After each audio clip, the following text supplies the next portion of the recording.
وقتی توی مش گرگ و شغال و سگ برهی حقت پاره پاره شد. به گرگه گفتن یه نصیحت گوش کن، اینقدر گوسفندای مردمو نخور، اونا مال بچه یتیماست و بیوه ها و پیر زنا.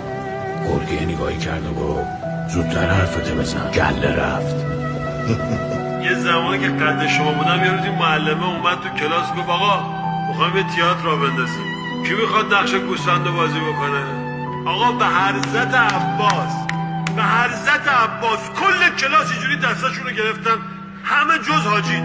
بعد گفت کی میخواد نقش گرگ بازی بکنه؟ گفتیم آقا ببخشید نقش جکونه برای دیگه خلاقی فیلی شیری پلنگی چیزی نداری بدیم ما کنه، یا باز گوسفند باشی یا گرگ. بعد از اون بود که ما تو زندگیمون فهمیدیم آقا یا باز گرگ باشی یا ولی از یه گرگ بارون دیده به شما نصیحت، یعنی گرگم شدین جهنم بشین، ولی این تن بمیره جون هرچی مرده گوسفند نباشید تو